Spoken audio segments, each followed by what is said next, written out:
Hello everyone, welcome back to another video. In this video, we're going to be checking out AndyPants Gaming as he tries to tackle the perspective of who killed masculinity in video games. I've never seen this content creator before, but judging by the comments, this video is probably going to be a little more vulgar than the videos we've covered in the past. So with that being said, trigger warning for those that are more prone for offensive language. Obviously, we're going to be fair in our take, but masculinity in video games has been something that we've covered in the past. I figured we'd check out his take, hear his explanation, and then give our thoughts. So without further ado, all right, let's get into it. Who killed masculinity in video games? Tough start. Does anybody else feel like masculinity has slowly been drained from modern video games? I was looking at recent staff photos of Ubisoft and Halo Infinite developers, and it's all starting to make sense. It's a bunch of fat white liberal women. And white liberal women have no interest in masculine, manly, male characters. They wouldn't even know how to write one if they tried. This is why Rockstar, a company founded by men that at least in 2018 was still mostly run by men, created the magnum opus Red. Let's not go ahead. Although he came in pretty hot, let's not use that as the staple point. Although it can be certain that most women don't understand the full spectrum of masculinity. Doesn't mean all women don't understand. That's a pretty harsh take. All right. Dead Redemption 2, a game with a And let's keep the politics out of it. Masculine, feminine, that's not very political, as much as people want to perceive it as political. manly, well-written main protagonist, Arthur Morgan. If you want to see the seismic shift away from masculine characters, honestly, all you need to do is play a few games from 2006, and you'll see exactly what I'm talking about. Consider how many masculine military games came out in the 2000s. Medal of Honor, Call of Duty, Brothers in Arms, Gears of War, Operation Flashpoint, Rainbow Six, Ghost Recon, Splinter Cell. All of these games were starring men and had themes like brotherhood, duty, sacrifice, honor. Almost all of these franchises have either been killed off, turned into multiplayer games, or went woke. I often wonder why so few modern games appeal to me, and I think another big reason is this. Everything is just so gay now. Compare the games I just mentioned to the modern trash we have to deal with in Overwatch and Apex. Almost every character in these new games is either gay, lesbian, bisexual, trans, or something else. Like, what happened to a man? I think, all right, so let's try to be objectively definitive. I think his reference in the idea of gay is not necessarily the staple point of homosexuality. I think what he's trying to say is, in comparison to the previous aesthetic of masculinity in early 2000 games, these are less masculine and less desirable characters in comparison to what existed before. Another component could be more feminine, more artistic in reference to these characters as well. And then in a shot to the 2000s games, the reason why majority of the games were war driven is because the global war on terrorism was in effect. And when we have such a thing, although there were some that didn't believe in the idea of being in Afghanistan, as an example, it didn't change the fact that the majority of the country had a unified purpose and cause. And that also led to that bleeding into various forms of entertainment. So naturally, when you have a theme of a country, that theme is often going to distribute things in likeness of the theme. And I think the reason why we saw a breakaway is because that conflict was less unified, maybe, or the fact that it ended. As the importance of that concept went away, or the idea of trying to develop patriotism, or the idea of recruitment for the military, Masculine dude with a hot chick on his arm. And that's not to say that that is that's what masculinity is. I think that there's a very kind of shallow perspective on what masculinity is. It's a big buff guy has hot chick. That's not let's be real. That's not necessarily masculinity. And I think that a lot of masculine characters will tell you that that's not masculinity either. And not in reference to video game characters. I'm talking about historical people. A lot of people that have a lot of things under their belt, whether military service or even extremely violent types, people that retired from MMA or the UFC, and to that effect. They'll be proud of their family and be very family oriented. Obviously, you can't be family oriented and be buff guy with hot chick all the time. So what exactly are we talking about in reference to the aesthetic, right? I love the idea of Xbox Game Pass, but I swear every time I open it up and look for new games, there's just so many games that look gay now. I refuse to play another cutesy 2D platformer or a Valheim wasn't bad, right? game with a cutesy art style by some indie developer anymore. I mean, maybe it's his filtered list. I don't know, but I guess there is a extreme example between something like Call of Duty or Duke Nukem and totally reliable delivery service.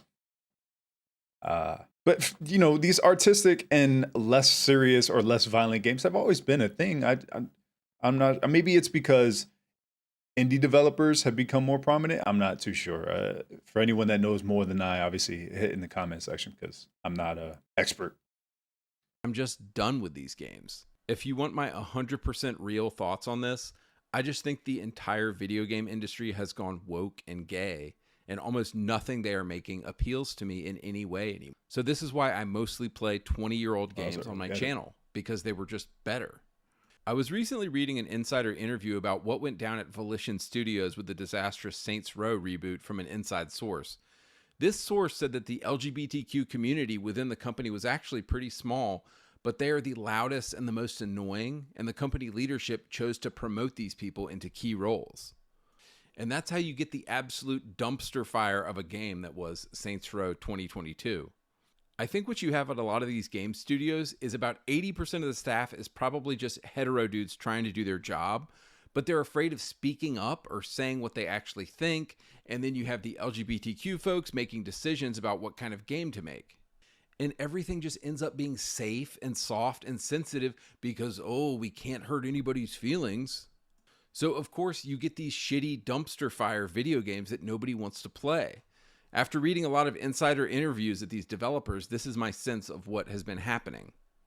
I also feel like there's this kind of unholy alliance right now between games journalists, white liberal women at game studios, and the LGBTQ community at game studios. And they all seem to be united around one thing. They actually hate gamers. And who are gamers overwhelmingly? Well, heterosexual dudes like us, of course. This recent Reddit thread was written by an actual game developer and made me realize this. It reads, headline, "Am I allowed to say this? I kinda hate gamers. I'm a professional game designer and I'm worried that I'm starting to hate gamers. Watching the gaming events on YouTube last month with the chat on was extremely disheartening experience. Every time a character that wasn't a cis-het white man appeared on screen, the chats would fill with messages calling the game woke or complaining about DEI. Every game that wasn't a shooter or a hyper... I think the ironic thing about this portion of this video is that they're both engaging in identity politics, attacking each other. Your argument is always going to be tailored towards only one side of the divide if you engage in identity politics in whatever form it may take. That's also AndyPants Gaming for doing the exact same thing, because obviously, who is he attacking? The LGBTQ community, and then he's also attacking white liberal women, and then he's pushing that, but then he's also providing the points of people on that side making their points towards what was it, hetero white males, from my understanding. I'm not all up to date with the terminology. It seems like it just keeps changing, so once we have something a little more permanent, maybe I'll learn it. But the point is that I don't think these people actually hate gamers. What I think is that they hate the fact that judgment exists in the space that they want to exist in. The one thing that you have to understand is that if you're desperate for acceptance, then accept yourself first. Otherwise, when you haven't accepted you, you're going to put yourself in a type of environment where you may not get accepted and then feel appalled by that sense of internal controversy because you're wondering why not. You got to understand that a lot of these people, it's not because they hate people, it's just they haven't accepted themselves. And because they haven't accepted themselves and they're still in this internal conflict, whether they want to admit it or not, obviously the biggest portion is denial in reference to internal acceptance. But the only reason why you're so quickly offended by the truths that exist in the world or by judgment in general, regardless of what perspective it is, and for those that think judgment is negative, it's not. judgment is a neutral concept. And that's why even in historical components, it was seen as something fair, something just, right? That's the pretense. And so just because we've grown so fragile as a society, judgment is now this heavy burden of a perspective on you. It's not the case. And when we lack acceptance, things like this will tend to follow. And we don't want to point inward if we haven't accepted ourselves. So we're going to point outward. And you see it regardless of what side you stand on. We need to accept ourselves. Now, naturally, various variables go into that and how it can look, but I don't think there's like a genuine sense of hatred. Or at least I would like to think that there isn't.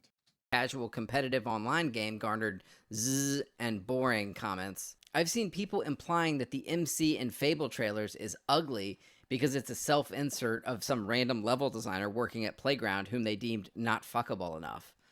I don't know, it's just the internet magnifying negative voices, I guess, doing what it does best. But it's making me... I think it's also because this person is paying too much attention to them, right? And we tend to be hyper aware to what offends us if we haven't accepted us. real tired of gamers. So at this point, It's it seems simple. that games journalists and all of the liberal LGBT mafia that work at game studios actually hate their audience. And this is a comment I keep reading from you guys again and again. I swear they literally hate us. They seem to be dead set on giving their audience exactly what we don't want. How long is your business going to be open if you're dead set on not giving the customer what they want? This is why when skanks like Alyssa Mercante are crying about Kotaku shutting down and losing their jobs, and game studios are going under because they were associated with Sweet Baby Inc., I just laugh. Let them burn. Let all these companies burn who don't know how to give the audience. The wonderful irony in all this is that it's the very games that the woke cancel mob has tried to cancel that seem to do the best. Remember Hogwarts Legacy? Yeah, men who dress in women's clothes tried to get it canceled.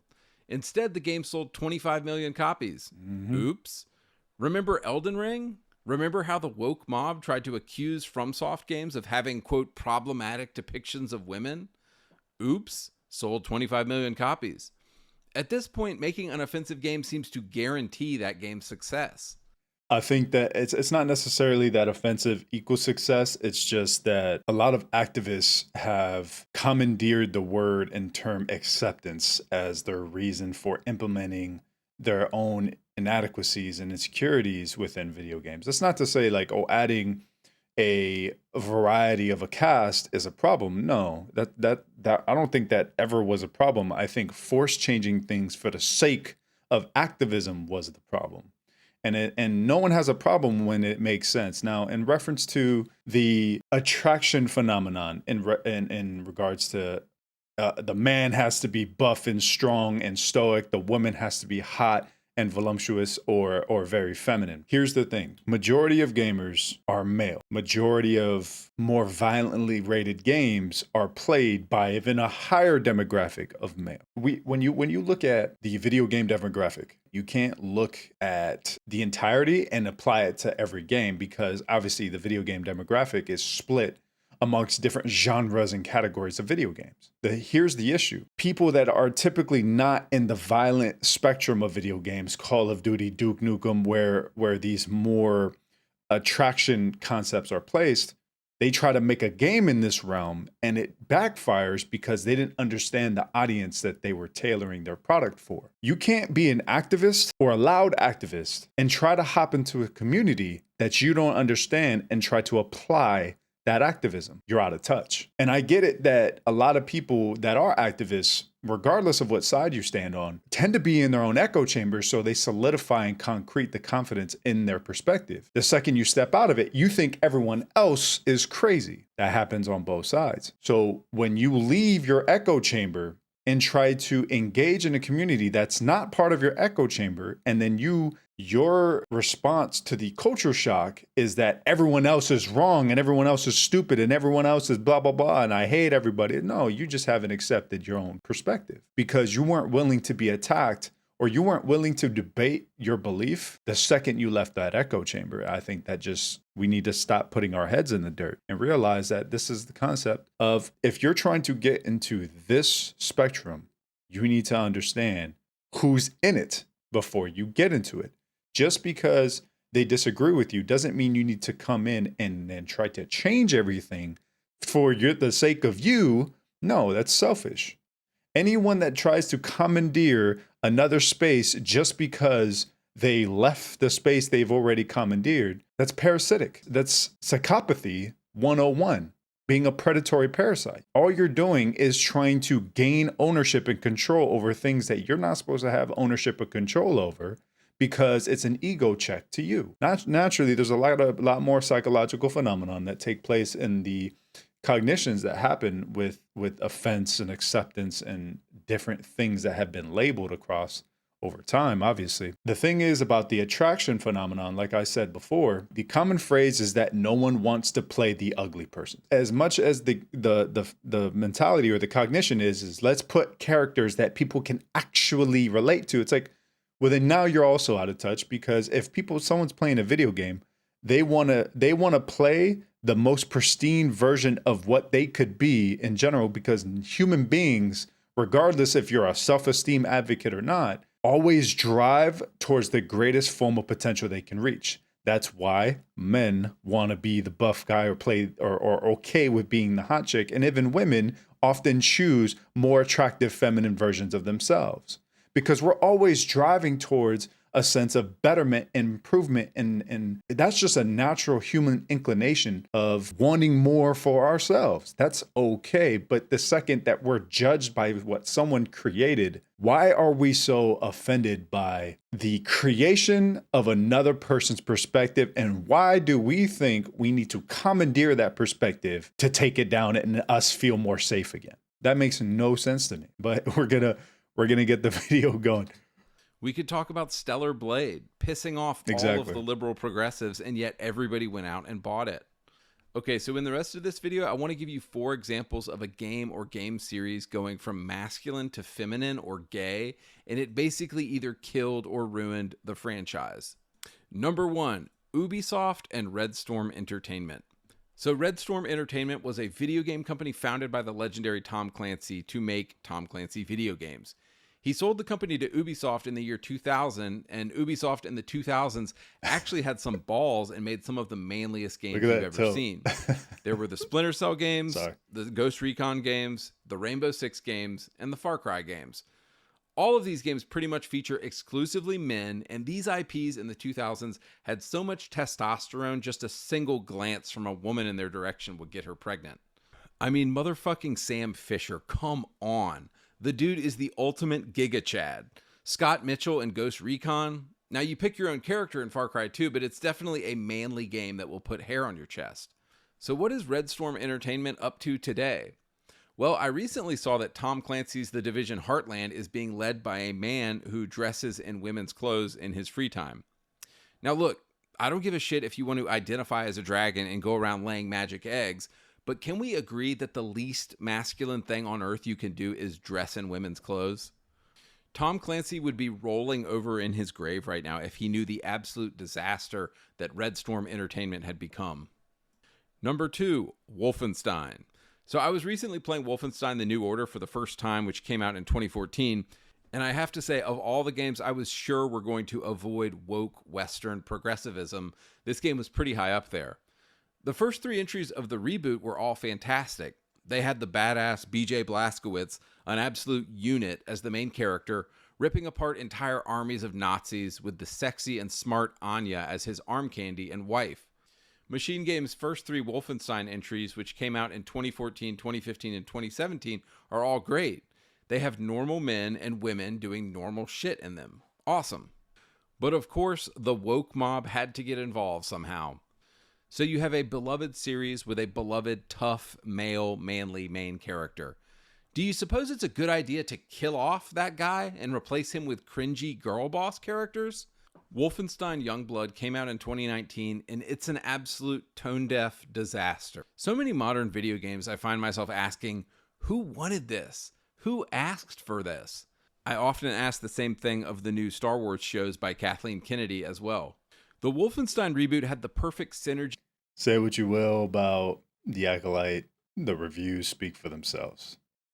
It was a terrible show. And a lot of people want to play the identity politics yet again. In reference of story writing and visuals, it was bad, regardless of your beliefs. Of story and gameplay.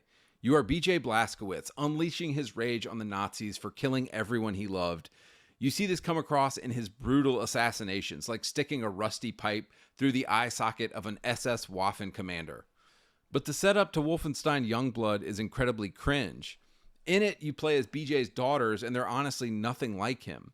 The first time you kill somebody, they don't really want to do it, and when they finally kill the guy, they have to have lattes and talk about it afterwards. Youngblood is a perfect example of how a cutscene can go so wrong in a game. BJ's setup is perfect and explains to you.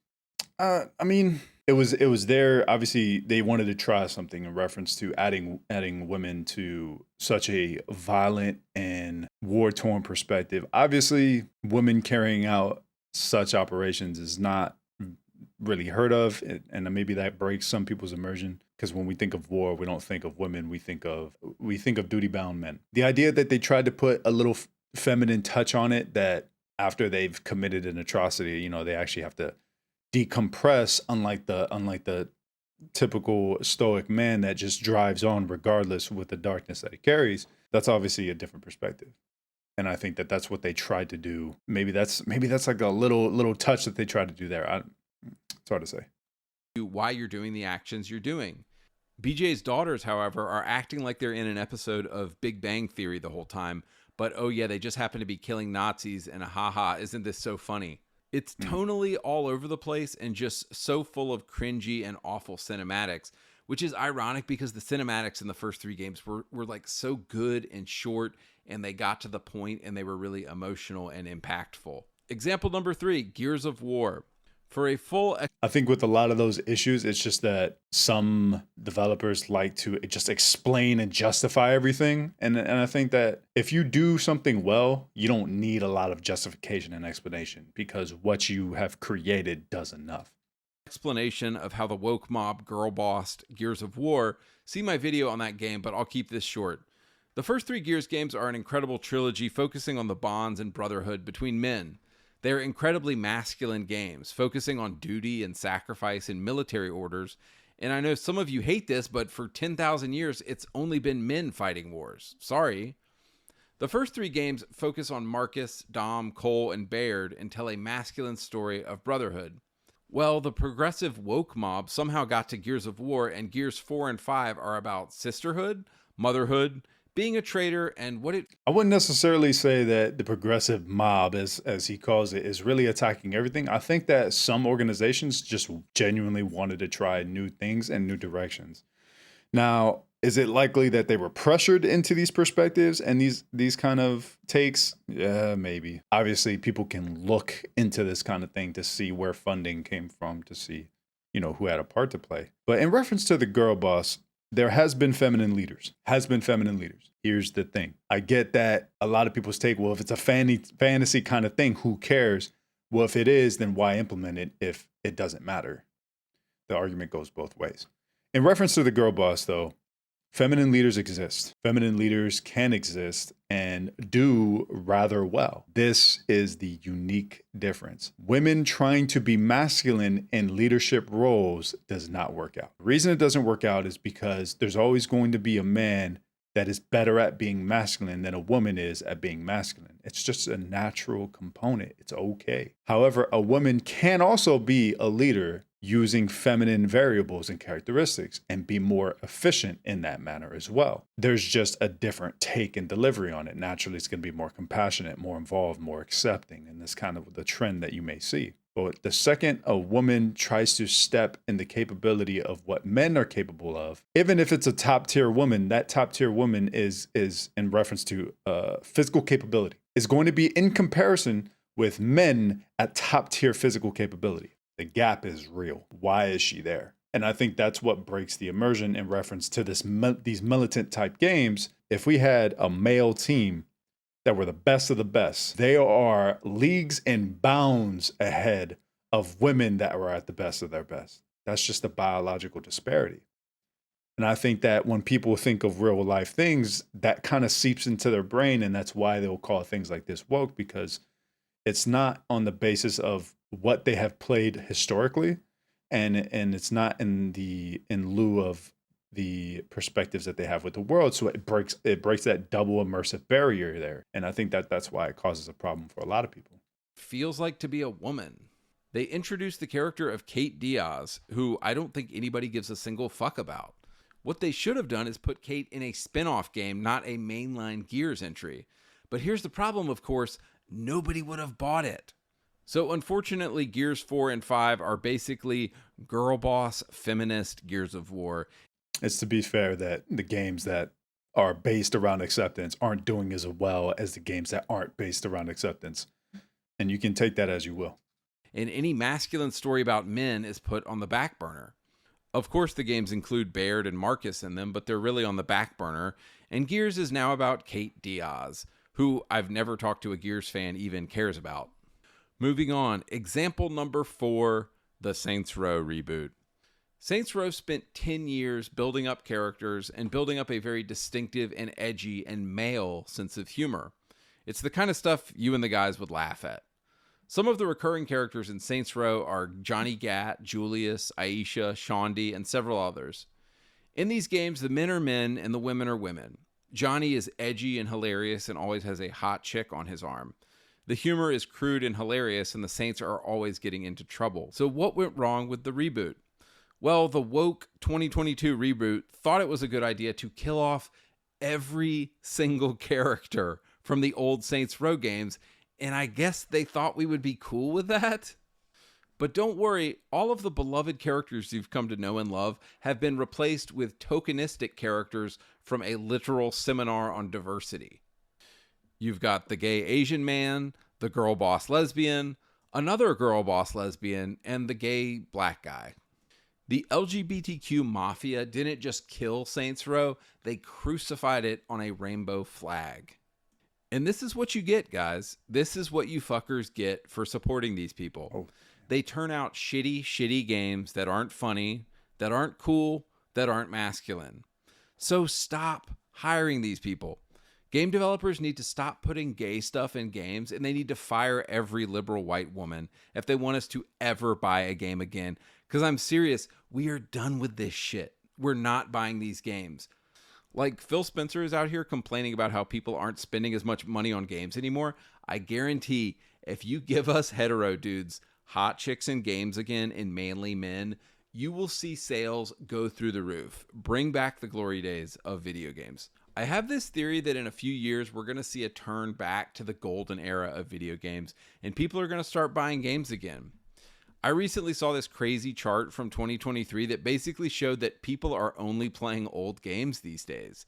Nobody wants to play anything that's new out right now because it's all woke and it all sucks so bad. So anyway, guys, let's all hope there's a return of masculine characters in games again at some point that we can relate to. All right, I'm out. So that was AndyPants Gaming's take on who killed masculinity in video games. And damn, that was a shotgun blast, obviously, for several concepts. He had definitely wore his feelings on his sleeve in reference to his political perspective. And I did get a few points from it, or at least a few points to elaborate on. Here's the thing about masculinity. I think that the aesthetic of masculinity is a ploy, and I don't think it's significant for any other reason than to try to have others believe that you're masculine. The idea that we need to tie it to buff guy, hot chick is a little immature, and it's a little out of touch with what masculinity actually is. We need to understand that terms like stoicism, heroism, self-sacrifice, and servitude are also components of masculinity. Now, that can take several forms, and it can take several forms in video games as well. But the second that if we're trying to apply genuine and real characteristics into video games, we need to understand that if we want to stay holistic to that characteristic, then we need to be honest to it as well. And that goes whether you have the stoic person doing heroic deeds and maintaining that cool, calm, collective resiliency as he navigates these objectives and obstacles that can be dubbed masculine. And he doesn't have to be Mr. Billy Badass about it, because obviously now that's not masculine. Any desperate need to be cocky or arrogant is not masculinity. And I think that there's a better way to go about that. So maybe honing in that perspective of his AndyPants as an example. In reference to the law of attraction, we need to understand that if something makes us feel insecure or inadequate, that is a significant self issue. However, someone artistically expresses things in video games, as an example, we need to understand that we are seeing too much of us into these things. But at the end of the day, if we're playing a video game out of genuine interest and we want to see things and do things that appeal to us, it's always going to be on the attractive end versus the unattractive end. We don't want to be reminded of our inadequacies, and that goes both ways. So what that may look like with a video game that has the hot chick, well, that person that is a little more insecure doesn't want to be reminded that they're ugly. So they don't want to see this thing. They don't want to see this person. They don't want to see this concept getting all the attention that they're getting because it's just a reminder of their own inadequacy. Well, let's look at the other side of the spectrum. Someone might want to play the hot chick because they feel inadequate in their own life. Naturally, that's not always the case, but maybe that's a form of escapism because video games have always been a concept of escapism, and that 18-year-old boy that's not as strong as he could be wants to play the buff guy that just has such a heroic concept about him. Well, that's an escapism because now he's able to engage in heroic concepts in something like a video game, despite what the theme of the video game may be. And so there's often a lot more people engaging in escapism than the people naturally being offended by such concepts, which is why the majority are okay with dubbed offensive concepts. Not because they're offensive, it's just because people that are doing the art and artistic expression understand escapism and they understand appeal. And when you're trying to make a product that appeals, then everything about appeal needs to be applied. Here's the issue with inclusion. I've seen on several spectrums, and you've seen in several parodies where you put women in it and you make them gay. Now, obviously that was a trend for a hot minute because of South Park and things of that sort. The one thing we need to understand that just because gay relationships exist or homosexuality exists doesn't make it common, and it doesn't make it something to implement and infuse into every little thing of entertainment that exists. We need to understand that it's something close to 10% of relationships, or maybe less, are actual homosexual relationships. Why is it that a show or a video game has 80% of the relationships being homosexual? That's not a real representation. Yes, homosexual relationships exist. Got it. They are not 80% of the environment that we're trying to live in. That is false. And so I think that the great balance that can be had is if we are going to apply other concepts that are in lieu of various forms of activism, then let's be holistic and true to what actually exists, right? And because that's typically the argument. What's wrong with gay people in this? There's gay people everywhere. It's like, no, they're not. They're not everywhere. But the issue is that you're making everyone, or at least half the people in this form of entertainment, that thing, and that's not the case. So I get both sides, and I think the best way is to be honest about it all, and then do it when it works. I think that's the biggest component when it comes down to entertainment, is do it when it works. Don't just swap things out to hit checkboxes. It's already bad enough that you're showing everyone that you don't care about the actual struggles of these groups. We know you don't. You're a company trying to make money. It's not because you're trying to be politically correct. Anyone that genuinely believes that these organizations are actually out there for the betterment of your welfare, read something.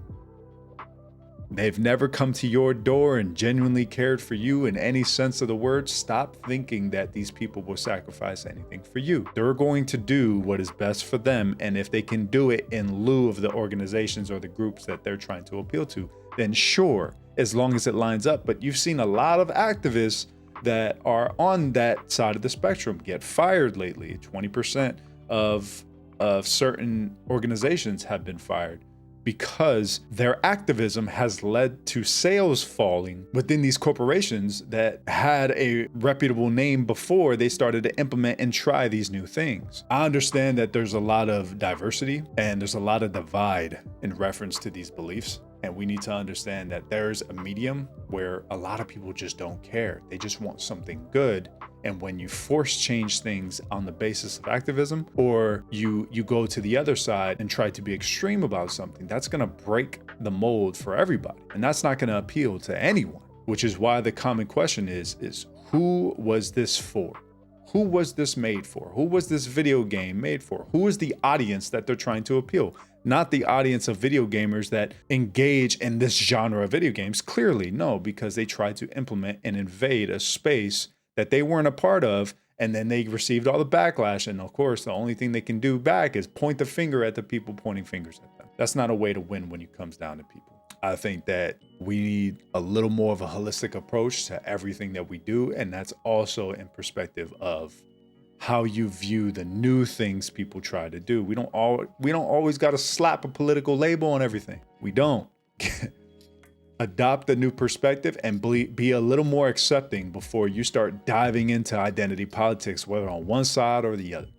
You need to understand that the second we start fixating around labels, we also at that same second limit our ability to think broader and think better and more efficient. And I think we could all use a lot more cognitive variety. So with that being said, thanks for everyone for watching the video. If you liked the video, like it. If you enjoyed the content so far, consider subscribing. If you dislike the video, then dislike it. Hopefully you never see me again. I understand that some things have been said, some concepts, and some of the stuff that AndyPants Gaming said were pretty triggering or offensive. Understand that if you feel offended by AndyPants Gaming as a content creator, his video will be linked in the description below for your thoughts. But leave a comment in the comment section down below for your perspective on masculinity in video games and how you've seen it change based on the era and timeline that fits. Obviously, I gave my point, and I would like to hear yours. Thanks again, and I'll go ahead and see you next time.